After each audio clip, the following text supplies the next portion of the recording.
2시간 전에 마감한 트레이더가 생생하게 전하는 글로벌 마켓 리뷰 델타1입니다.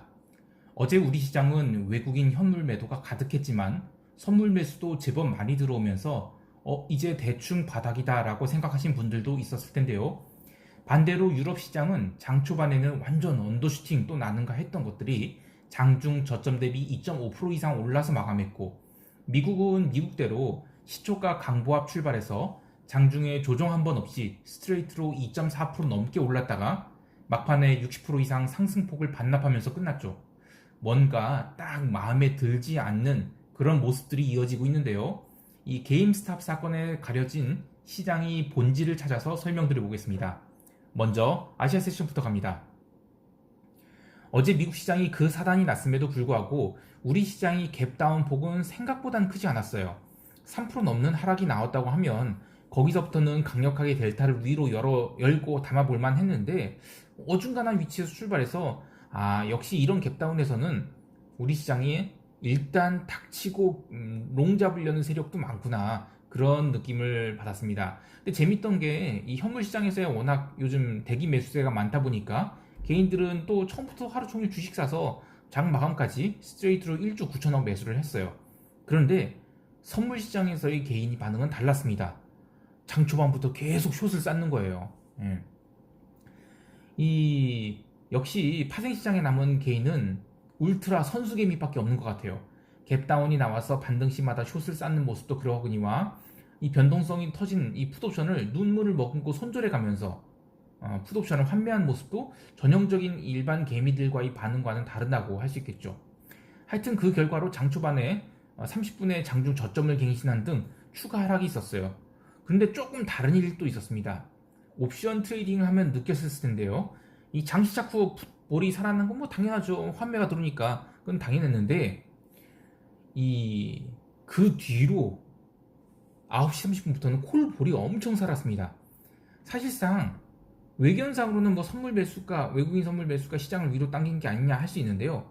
저는 그게 아니라고 봅니다. 뭐였냐면 이 합성선물이 굉장히 강했어요. 이 콜옵션 매수세가 시장을 당겼다라고 하는 것이 정확한 표현이겠죠. 현물 시장에서야 뭐 외국인이 추세적 매도랑 개인이 현물 매수가 균형점을 이루고 있었다면, 선물 시장에서도 개인이 선물 매도했지, 그리고 외국인이 이익 실현 매수, 그런 것들이 이제 균형을 이루고 있었다고 봐요. 그런데 옵션 시장에서는 개인이 콜옵션을 투기적으로 매수를 했습니다. 그러면서 그게 시장을 드러났고, 그래서 423까지는 굉장히 빠른 그리고 강한 반등을 보일 수 있었던 동인이라고 봅니다. 다만 그 반등은 11시까지만 이어졌는데, 그것 또한 이 중국 시장을 보면서 이거 뭔가 잘못 돌아가고 있구나 라고 판단한 개인이 계속 콜옵션을 그다음부터는 청산하기 시작했죠. 그래서 이제 오들어서 발생한 그런 콜옵션 청산 때문에 시장이 도루묵이 되었다, 그렇게 보고 있습니다. 자, 그러면 우리 시장의 하락과 아시아 증시 전반적인 하락은 어떻게 봐야 될까요? 저는 이것은 이익 실현이 좀 나왔다, 즉 그냥 현물 매도가 나온 겁니다. 이렇게 보고 있고요. 외국인이 주식 매도와 풋옵션 매도가 함께 나온 건 아주 전형적인 이익 실현의 모습이죠. 그리고 이게 또 쌍봉이냐 아니냐라는 질문에 대해서는 저는 아직 쌍봉으로 보기에는 한 2% 부족하다, 그렇게 보고 있습니다. 물론 1월 18일에 기록한 저점권 408이 어떻게 보면 지금 코앞에 와 있는 거잖아요. 그래서 저기를 깨고 내려간다면 쌍봉으로 볼 수도 있겠죠. 그런데 그러기에는 이번 주 주봉 완성이 하루밖에 안 남은 상황이라서 바로 깨고 내려가기가 불편할 겁니다. 따라서 다음 주도 진짜 제가 지금 영상 2번째 녹화 중이거든요. 이번에는 그냥 좀 노이즈 있어도 계속 갈게요. 죄송합니다. 자, 이번 주 주봉 완성이 하루 남은 상황이라서 바로 깨고 내려가기가 불편할 겁니다. 그래서 다음 주도 저는 계속 기간 조정으로 보고요. 435에서 400 구간, 이 구간에서 좀 치고받기를 할 것으로 봅니다. 너무 레인지가 와이드하지 않냐 할 수 있는데, 지금 어차피 변동성 장세입니다. 변동성 장세에서는 레인지를 와이드하게 잡을 수밖에 없어요. 그리고 실제로 그 구간을 진짜 달릴 수도 있습니다. 그래서 넓은 구간에서 치고받기를 계속 할 거라고 보고요. 마지막으로 외국인이 주식 매도가 일회성이었는지, 아니면 작년 11월 이후 들어온 주식 매수가 앞으로도 계속 이 덤핑되어 나갈지에 대해서 이야기를 해보면, 저는 오늘에 한해서는 일회성 이벤트였다고 봐요. 근데 하나 시장을 계속 상승으로 견인할 동력은 냉정하게 말하면 없다라고 봅니다. 개인들이 26일부터 어제까지 주식을 거의 7조 이상 매수를 했는데 이 매수의 평균 단가가 코스피 200 기준으로 하면 425포인트예요.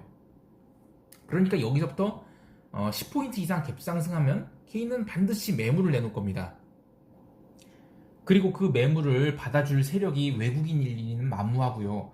선물시장에서 어떤 주체가 강하게 롱포지션을 쏘면서 베이시스를 컨텐고로 만들어 놔야, 아니면 선물시장 가만히 있는데 개인들이 주식을 드립다 때려야 돼갖고 어쨌든 현물 저평가로 콘텐고가 돼서 그때 기관이 프로그램 차익 매수로 받아주면 모를까. 근데 그럴 것 같진 또 않거든요.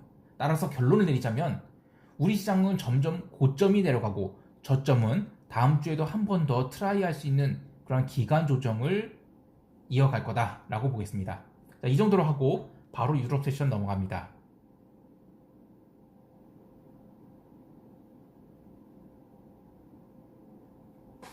유럽 세션 초반은 분위기가 안 좋았습니다. 아시아장에서도 미국 지수 선물 약했고 유럽 선물도 약했는데 처음엔 반등이 있었어요. 근데 그 뒤로 다시 솔솔 밀리면서 장중 마이너스 1.62%까지 독일이 하락을 했죠. 근데 이 하락은 어떤 이벤트가 있어서 그런 것도 아니고요. 현물 매도가 실제로 나타나면서 발생한 언더슈팅이에요. 보통 이러면 뭐 저점을 더 늦게 찍게 마련인데 다행히 독일 기준 13,298포인트를 찍고 반등을 시작했습니다. 그렇게 해서 13,550포인트까지는 스트레이트로 반등을 했죠. 근데 이런 반등은 현물 매도가 사라져서 그냥 슬금슬금 올라간 반등이었다고 봅니다. 이어서 미국 경제 지표들 발표됐는데 가장 중요한 신규 실업수당 건수 84만 7천 건 나왔어요. 어쨌든 컨센서스보다도 잘 나오고 직전 대비로도 감소는 했는데 잘 나온 거 아니죠. 근데 어쨌든 요즘 분위기가 이 정도만 나와도 뭐 감사합니다라는 분위기라서 어쨌든 그다음부터는 미국 지수 선물 반등을 시작했습니다. 결국 미국 본장이 폭등을 시작하자 유럽도 추가 상승해서 전일의 하락을 절반 이상 감아 올리는 폭등으로 마감을 했죠. 근데 유럽 증시 반등을 저스트 반등으로만 봐야 될 게 이 매도자들이 사라져서 나타난 반등이지 유럽 시장 자체가 주체가 돼서 뭐 시장이 상승했다라고 보기에는 어렵습니다. 또 한편으로는 나머지 자산군들이 반응도 적극적인 리스크 온이었냐? 그렇지 않았습니다. 그래서 그냥 일중으로만 매도가 빠져나가서 반등이 나왔다, 그렇게만 봐야 될 것 같습니다. 가령 가장 뒤통수 쳤던 기름을 좀 얘기를 해보죠. 텍사스 기름은 미국 본장 시작 전에 53불 위로 강하게 돌파를 해서 기대감을 줬는데요. 이게 이제 어제 그러니까 수요일이죠. 그러니까 수요일날 그 기름이 그 원유 재고가 크게 감소를 했어요. 그럼 크게 감소를 했기 때문에 원유가 폭등을 해도 정상인 상황이었는데, 그런데 어제 뭐 미국 지수들이 그렇게 안 좋으니까 그래서 기름이 못 올랐죠. 그래서 리스크 온이 좀 나름 있으니까 오늘은 좀 기름이 반등했거니 하면서 반등이 나온 겁니다. 그런데 정작 이제 미국 본장 시작하고 나서는 53.5불에서 계속 매도가 나오는 겁니다. 그러면서 상승폭을 반납하더니만 53불 깨고 나중에는 종가는 거의 저가권으로 밀어버렸어요. 또 구리도 장 초반에 언더슈팅을 주었던 거를 다 위로 돌리면서 미국 본장 때는 다시 톤당 8,000달러를 가느니 마느니 그런 분위기까지 갔죠. 근데 이거는 그 달러를 보지 말고 이 영국 파운드화로 구리를 환산해서 보면 그 LB에서 5,800파운드를 기점으로 밀리느냐 회복하느냐 어떤 기로였다고 봅니다. 그런데 결국에는 회복 못했죠. 그 주식은 굉장히 변동성이 높은 상황이지만 나머지 자산군들은 아예 방향성을 못 찾고 일시적인 수급 불균형으로 눌렸다가 매도세가 없어지면 다시 제자리로 오려는 그런 정도지, 신규로 매수가 들어와서 막 시장을 끌어올리는 그런 모습은 아니라는 겁니다. 채권 시장도 그렇고 통화 시장도 그렇고 리스크 온이 되면서 달러가 약세를 보이고 채권도 눌렸다고 하는데 아니에요. 달러도 거의 움직이지 않았고 채권도 거의 움직이지 않았습니다. 그리고 최근 논란이 되기 시작한 EM 인덱스도 21선을 추가로 깨서 출발을 해서 유럽이 바닥을 찍을 때 거기서 바닥을 찍고 매도세들이 사라진 가운데 21선까지 반등을 했는데, 이런 모습은 그냥 강한 롱은 아닙니다. 이제 오늘이면 1월이 마지막 거래일이 되는데요. 각 자산군들별로 그냥 월간 수익률을 어쨌든 플러스로 만들려고 노력하는 정도? 그 정도로 마감하지 않을까 싶습니다. 자, 이어서 미국 세션 보겠습니다.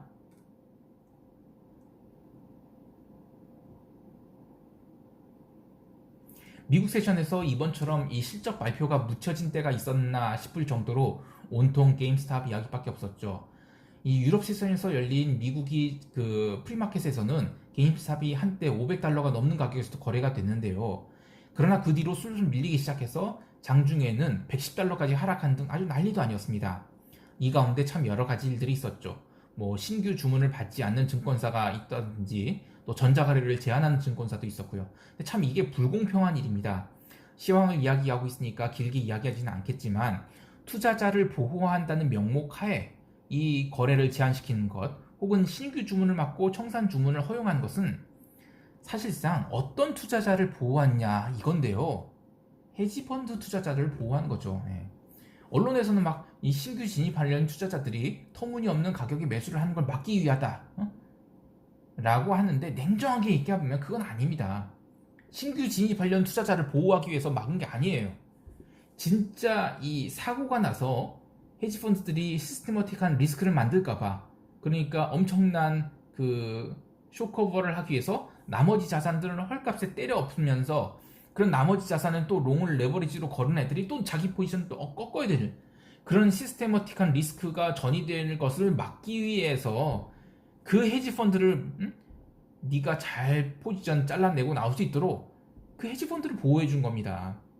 아무튼 미국장은 이 초반에 바로 상승을 시작해서 쉬지 않고 롱을 달렸어요. 스트레이트로 2.4%를 S&P가 상승했는데 나스닥이 상승하니 S&P가 앞서거니 하면서 어제 눌렸던 종목들 중심으로 강한 반등이 있었죠.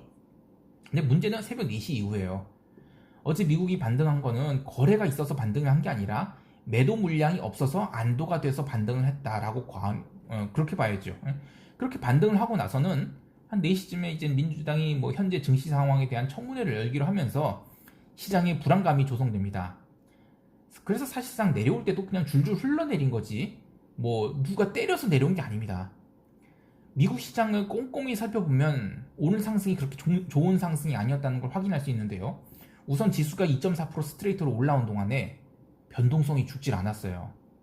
진짜 상승이라면 변동성이 꾸준히 그리고 많이 죽어야 되는데 장중에 좀 죽는다 싶으면 다시 변동성 살아났죠. 또 두 번째 흔적은 러셀인데요. 소형주는 밀렸어요. S&P와 나스닥이 그렇게 달리는데도 러셀은 계속 밀렸죠. 그러니까 올라오려고 계속 얻어맞았어요.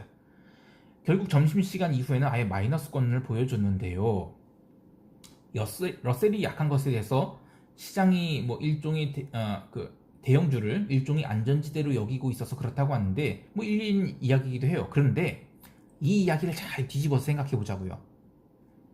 러셀이 밀리면 안전자산이라고 여기어지는 S&P의 대형주의 매수세가 몰린다. 이건 무슨 말이에요? 그만큼 러셀에 버블이 있다는 의미가 되죠. 절대 좋은 얘기가 아닙니다. 따라서 저는 미국도 계속 변동성이 이어질 거라고 봐요.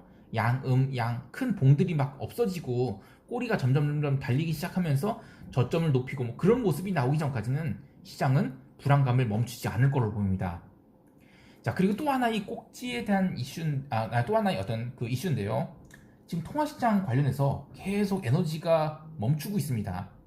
1월이야 뭐 이제 다 갔다고 하지만 과연 2월에도 달러가 지속적으로 반등을 이어나갈 것인지 그리고 채권 시장이 반등을 이어나갈 것인지 이 두 가지를 확인해야 돼요. 지금 ECB는 외견상으로는 유로화 강세를 막기 위해 구두 개입을 하고 있다고 하는데 이들이 원하는 것이 유로의 강세를 막기만 하는 그러니까 변동성을 제한하려는 것인지 아니면 추세로 유로가 약세로 갔으면 좋겠다 이것을 원하는 것인지는 확인되지 않고 있어요. 반면에 파운드화는 계속 장중 조정을 극복하면서 강세 모드로 달리고 있거든요. 결국 유로도 주변국들 대비 약세를 유지하겠다는 것이지 달러가 강세가 될 것이라고 기대하고 있지는 않다고 봐요. 마지막으로 게임스탑 관련해서 한마디 얘기를 하면 이 본장에서 몇몇 증권사들이 계속 주문을 제한을 하면서 뭐 하락이 나왔지만 장후 그 애프터 마켓에서 다시 폭등을 하고 있어요. 55% 오르고 아무튼 예전에는 이 비트코인이 마켓 센티먼트를 보여줬다고 하면 이번에는 게임스탑이 그 역할을 할지도 모르겠어요. 게임스탑 상승은 곧 리스크 오프, 그 게임스탑 하락은 리스크 온 이런 식으로요. 아무튼 이 피냄새가 많이 나는 전쟁터는 구경만으로도 족합니다. 괜히 얼쩡거렸다가 뭐 눈이 어느새 뒤집혀갖고 해외 주식 개설하고 나도 100만 원치만 사볼까? 그리고 나서 뭐 스마트폰 시세 보면서 일상생활에 큰 지장을 주는 일은 최소한 우리 구독자들한테는 없었으면 좋겠어요. 물론 저는 그런 짓 절대 안 할 겁니다. 자, 오늘 영상이 좀 여러 번 촬영을 해갖고 지금 영상이 굉장히 늦어졌는데 바로 총평하도록 할게요. 시장은 아직 적극적인 롱 포지션을 잡을 때가 아닙니다.